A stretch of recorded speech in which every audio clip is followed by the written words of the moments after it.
Namaste Leo, welcome to Healing Life, where healing meets intuition.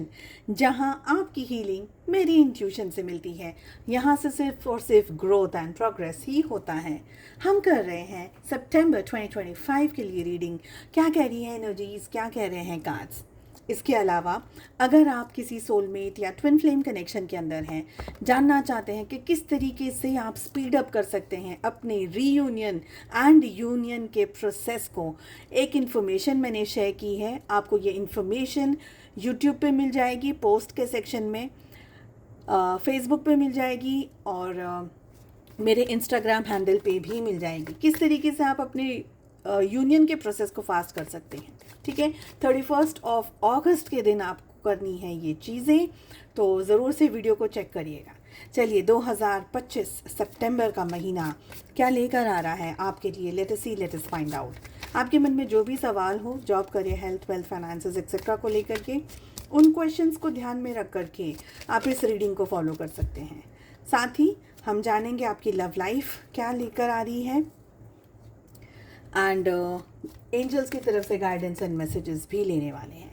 सो लियो, क्या हो रहा है इस महीने, लेट अस सी। देखिए, सबसे पहले तो स्टार्टिंग ऑफ द मंथ थोड़ा सा प्रॉब्लमैटिक रह सकता है, ट्रबलसम रह सकता है। बहुत ज़्यादा काम, बहुत ज़्यादा खर्चे, फाइनेंशियली माइंड डिस्टर्ब हो सकता है, पैसे को लेकर के स्ट्रेस आ सकता है, हेल्थ को लेकर के स्ट्रेस आ सकता है। आप बहुत ज़्यादा सोच रहे हैं, बहुत ज़्यादा ओवर थिंकिंग, बहुत ज़्यादा ओवर कैलकुलेटिंग वाली एनर्जी दिख रही है। प्रेशर है, रिस्पॉन्सिबिलिटीज़ है, may be at work, may be at your home.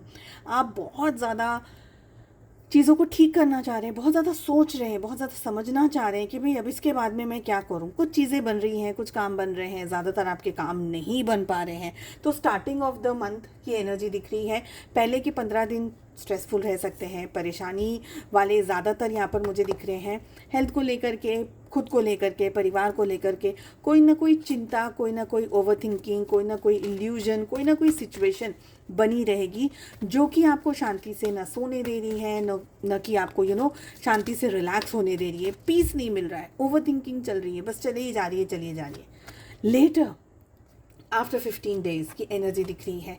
आप अपनी ज़िंदगी में वापस से कम बैक कर रहे हैं। ज़िंदगी के अंदर जो अब तक स्ट्रेस, परेशानी या इल्यूजन्स या जो भी चल रहा था, 15 दिनों के बाद में later in the month energies ठीक हो रही हैं, बेहतर हो रही हैं, अच्छी बन रही हैं, बदल रही हैं, चेंजेस आ रहे हैं, परिवर्तन आ रहे हैं। तो स्टार्टिंग के 15 डेज हो सकता है ट्रायल पीरियड हो, टेस्टिंग वाला पीरियड हो, कुछ ना कुछ ऐसा है जो कि आपको सिखा रहा है, आपको समझना है, बाउंड्रीज बनाने की ज़रूरत है, समथिंग यू आर लर्निंग। अब डिपेंड करता है पर्सन टू पर्सन कि आपकी क्या लर्निंग है। बट हाँ, इसके बाद में ग्रोथ दिख रहा है, प्रोग्रेस दिख रहा है। ओवर कॉन्फिडेंस के साथ में मत बढ़िएगा आगे।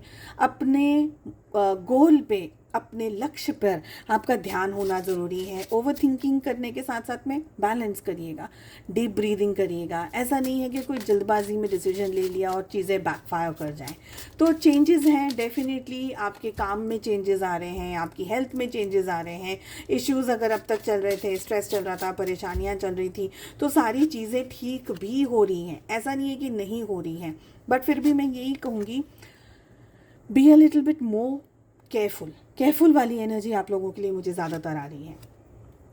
ठीक है, चलिए देख लेते हैं लव लाइफ में क्या आ रहा है।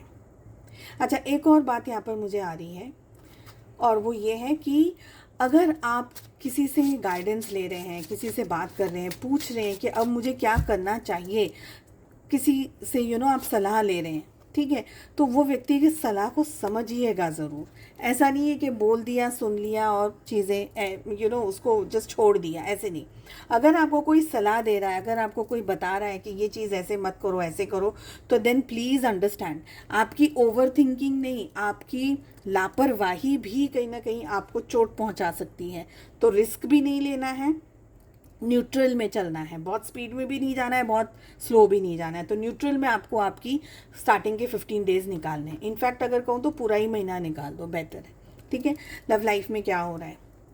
लव लाइफ में आपकी एनर्जी दिख रही है, आप ओवर थिंकिंग कर रहे हैं, थोड़ा डेप्थ में जाने की कोशिश कर रहे हैं रिश्ते को लेकर के, पर अपने आप को सेफ गार्ड भी कर रहे हैं। आप आगे बढ़ना चाह रहे हैं लेकिन हर्ट नहीं होना चाह रहे।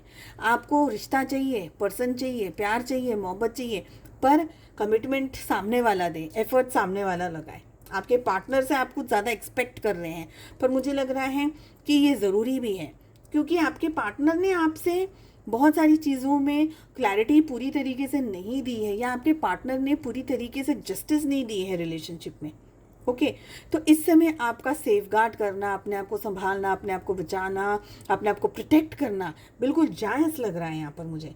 आपके पार्टनर की अगर बात करी जाऊँ तो फैमिली, 10 की एनर्जी आ रही है उनके पास में। 10 of pentacles, we have 10 of cups. बिल्कुल बचा रहे हैं, हर तरीके से बचा रहे हैं, हर जगह पर बचा रहे हैं, अपने आप को बचा रहे हैं, रिश्ते को बचा रहे हैं, सब चीज़ों को बचा रहे हैं। पूरी तरीके से खुल कर के डिस्कस नहीं कर रहे हो आपके पर्सन, आपके पार्टनर। और उनका ये जो बिहेवियर है ना, उनकी ये जो सिचुएशन है, उनकी ये जो परिस्थितियां हैं, ये आपको मजबूर कर देती है, या ये आपको ज़बरदस्ती ओवर थिंकिंग में डाल देती है, या आपको इस तरीके की एनर्जी में डाल देती है कि अगर इसको नहीं फ़र्क पड़ता तो मैं क्यों सारी चीज़ें मैनेज करूँ। आपके पार्टनर या तो किसी की सुन करके काम कर रहे हैं, खुद के दिमाग से नहीं कर रहे, या किसी की सुन करके काम कर रहे हैं कि इसने ऐसा बोला तो ठीक है ऐसा करो, इसने ऐसा बोला तो ऐसा करो। खुद के दिमाग से शायद आपके पार्टनर काम नहीं कर रहे हैं यहाँ पर, मुझे ये लग रहा है, क्योंकि हेरोफेंट की एनर्जी आ रही, किसी का सुन रहे, किसी का सुन करके काम कर रहे हैं, दिमाग से काम नहीं कर रहे। या पेरेंट्स हो सकते हैं, समाज का, सोसाइटी का, ऐसी कोई एनर्जी जिसकी वजह से आपके पार्टनर को लगता है कि नहीं ऐसा नहीं, अब तो मुझे यही करना है। तो उनकी तरफ से जो क्लैरिटी नहीं है ना, वो क्लैरिटी न होने की वजह से आप अपने आप को ऐसी उलझनों में डाल रहे हैं।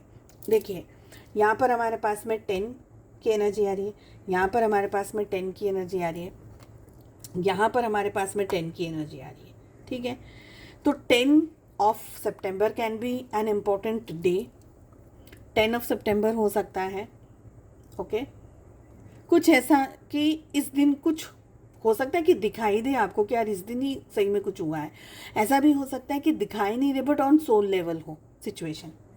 तो कहीं ना कहीं 10th ऑफ सितंबर हो सकता है, या 10 से रिलेट कर दीजिए यार, 2 + 8 भी हो सकता है, 10 है ना। तो ऐसे थोड़ा सा कैलकुलेट आपको करना होगा, यानी 2 तारीख और 8 तारीख इस तरीके से। दूसरी जो मुझे यहाँ पर एनर्जी आ रही है रिलेशनशिप की, वो ये आ रही है कि रिश्ते में कांस्टेंट फाइटिंग, मन में, एक दूसरे से नहीं, मन में कांस्टेंट चर्निंग, जैसे बोलते हैं ना, घूमता रहता है दिमाग, घूम रहा है, ये करना है, वो करना है, वो करना है, सोचते जा रहे हैं, ऐसी एनर्जी दिख रही है रिलेशनशिप की। क्लैरिटी नहीं है, और ये सारी उलझन की वजह से ना आप अपने आप को सेफगार्ड कर रहे हो, आप अपने आप को बचा रहे हो, आप अपने आप को प्रोटेक्ट कर रहे हो कि नहीं मुझे ये सब कुछ नहीं चाहिए, शांति चाहिए, पीस चाहिए, I don't want to hurt myself more. और ये रीज़न है कि आप रिलेशनशिप में आगे बढ़ने के बदले रुक गए हैं। वेट एंड वॉच वाली आपकी एनर्जी आ रही है। एंजल्स की तरफ से मैसेज आ रहा है अनलाइकली एंड रोमांस का। रोमांस की एनर्जी बता रही है कि प्यार है, मोहब्बत है, आगे बढ़ना चाहते हैं, रिलेशनशिप चाहते हैं, फ्यूचर चाहते हैं, सब कुछ चाहते हैं, बट कमिटमेंट की एनर्जी नहीं आ रही। तो यहाँ पर बात आ रही है कि थोड़ा सा इंतज़ार, यानी कुछ परिस्थितियाँ ऐसी हैं जो ट्विस्टिंग एंड टर्निंग के अंदर चल रही है, कुछ सिचुएशंस ऐसी है जो सही है बट फिर भी सही नहीं है। तो थोड़ा सा वेट एंड वॉच वाली एनर्जी इस समय यूनिवर्स भी बता रहे हैं। तो बहुत जल्दी नहीं करनी है, भागना नहीं है, रश नहीं करना है, यहाँ पर ये एनर्जीज दिख रही हैं। चलिए, मैं उम्मीद करती हूँ आपको रीडिंग पसंद आई। I wish you all the very best. हम मिलते हैं अगली रीडिंग में। Take care, bye bye.